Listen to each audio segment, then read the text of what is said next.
Hello बच्चों, आज हम पढ़ेंगे पाठ 3 बदल गई विचारधारा। तो सबसे पहले हम जानेंगे कि विचारधारा का मतलब क्या है।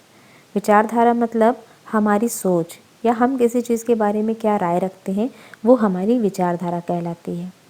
तो इस पाठ में बच्चों हम एक ऐसे बच्चे की कहानी पढ़ेंगे जो काफ़ी शरारती था। दिन रात वो शरारतें करता था और अचानक से उसकी सोच या विचारधारा में कैसे बदलाव आया वो हम देखेंगे।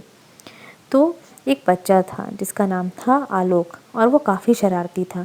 दिन भर वो कोई ना कोई शरारत करता ही रहता था और लोग उससे काफ़ी परेशान थे। खास करके पशु पक्षियों को परेशान करने में उसे काफ़ी मज़ा आता था। उसकी माँ उसे हरदम समझाती कि बेटा, पशु पक्षी जो हैं वो हमारे सहयोगी होते हैं, हमारी सहायता करते हैं। लेकिन वो अपनी माँ की बात जो है वो एक कान से सुनता और दूसरी कान से बाहर निकाल देता। एक दिन की बात है, आलोक की माँ ने गेहूं धोकर छत पर सुखाए थे।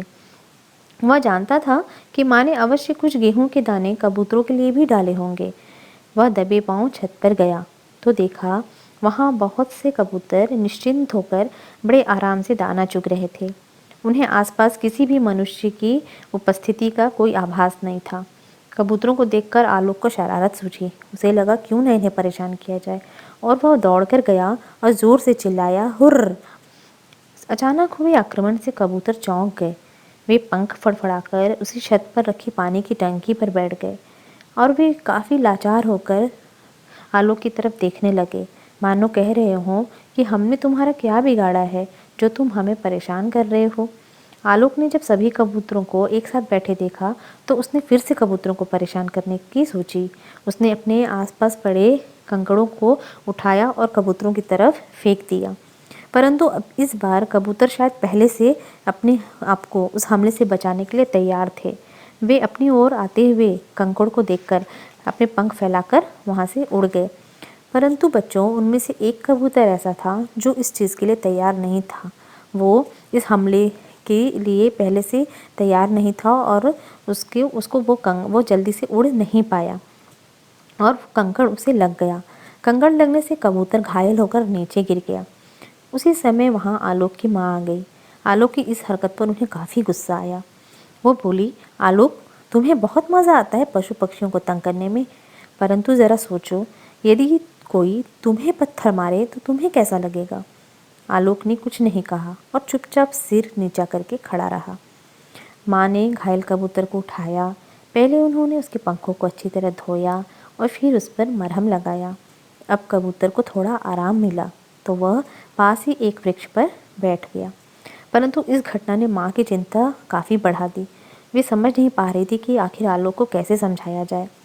अगले दिन आलोक को स्कूल की तरफ से जंगल घूमने जाना था। उस दिन वह जल्दी जल्दी उठा और स्कूल जाने के लिए तैयार होने लगा। स्कूल जाते समय माँ ने उसे काफ़ी समझाया, काफ़ी हिदायतें दी, परंतु आलोक ने हमेशा की तरह अपनी माँ की बात एक कान से सुनी और दूसरी कान से निकाल दी और वह खुशी खुशी बड़ी प्रसन्नतापूर्वक स्कूल चला गया। जब वह स्कूल पहुंचा तो सभी बच्चे बस में बैठने की तैयारी कर रहे थे। थोड़े ही देर में बस चल दी। बच्चों को बस में बहुत मज़ा आ रहा था। हंसते खेलते और गुनगुनाते हुए कब वे शहर से दूर एक छोटे से जंगल में पहुंच गए, उन्हें पता ही नहीं चला। अब तक सभी को काफ़ी भूख प्यास लगने लगी थी। वे सब वहीं बस से उतर गए। उस जंगल में जंगली जानवरों का कोई डर नहीं था। सभी अध्यापक, अध्यापिकाएं और बच्चे निश्चिंत होकर इधर उधर घूमने लगे। आलोक भी अपनी धुन में मस्त चला जा रहा था। तभी उसे पेड़ के नीचे एक नेवला आराम करता हुआ दिखाई दिया। उसने एक बड़ा सा पत्थर उठाकर नेवले की ओर फेंक दिया। बेचारा नेवला दर्द से कराहने लगा। आलोक ने जब नेवले को आराम करते देखा तो उसे लगा कि क्यों न इसे परेशान किया जाए और उसने उस पत्थर से उसे मारा। जैसे ही पत्थर नेवले को लगा उसे काफ़ी दर्द हुआ। आलोक थोड़ा और आगे चल दिया। आगे चलकर उसे झाड़ियों में एक सुंदर सा फूल दिखाई दिया और उसने सोचा कि चलो इस फूल को तोड़ लिया जाए। जैसे ही वह फूल तोड़ने के लिए झुका तब उसने देखा कि वहाँ पर एक सांप जो है वो नीचे बैठा हुआ था और वह विषैला सांप काफ़ी तेजी से फुफकार रहा था। सांप को देखकर वह पसीना पसीना हो गया। जैसे ही सांप ने अपना फन उठाया, अचानक उस पर पीछे से किसी ने वार किया। आलोक ने देखा कि वार करने वाला वही नेवला था जिसे उसने कुछ देर पहले पत्थर मारा था।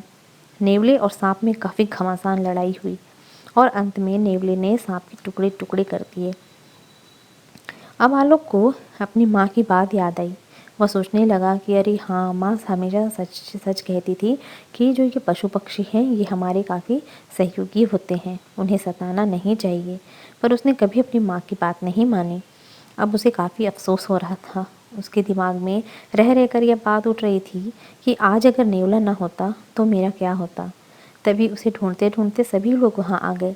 आलोक बहुत बुरी तरह से डरा हुआ था। सबको वहाँ देखकर उसे काफ़ी आराम मिला, उसके जान में जान आई। फिर उसने सारी बात बताई। अध्यापक ने उसे धीरज बंधाया और कहा, आलोक, पशु पक्षी हमारे मित्र होते हैं। तुम जानते हो कि पशु और मनुष्य का संबंध तो बहुत पुराना है। पक्षी तो कीट पतंगों से फसल की सुरक्षा करके मनुष्य का कल्याण भी करते हैं। हमें कभी भी पशु पक्षियों को सताना नहीं चाहिए।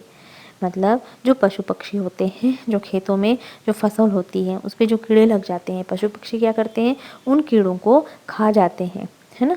तो उनके खाने से वो कीड़े क्या हो जाते हैं, फसलों को नुकसान नहीं पहुंचा पाते। इसलिए हमें कभी भी पशु पक्षियों को परेशान ये नहीं करना चाहिए। इस घटना के बाद आलोक एकदम बदल गया। अब वह पशु पक्षियों को देखते ही काफ़ी उसके मन में उनके प्रति काफ़ी प्यार उमड़ आता था। अब वह पहले की तरह बदमाशी नहीं करता था। तो हमने देखा बच्चों कि कैसे एक छोटी सी घटना से आलोक की जो विचारधारा थी, जो सोचने का तरीका था, वो कैसे परिवर्तित हो गया। तो इस पाठ का उद्देश्य था कि हमें या बच्चों में अच्छे संस्कार विकसित करना और पशु पक्षियों के प्रति मन में गहरा प्रेम जगाना। इस पाठ में यही बताया गया है बच्चों कि हमें हमेशा अपने अंदर अच्छे संस्कारों को हमें अपने अच्छे संस्कारों का विकास करना चाहिए और हमेशा पशु पक्षियों के प्रति प्रेम की भावना रखनी चाहिए, उन्हें परेशान नहीं करना चाहिए।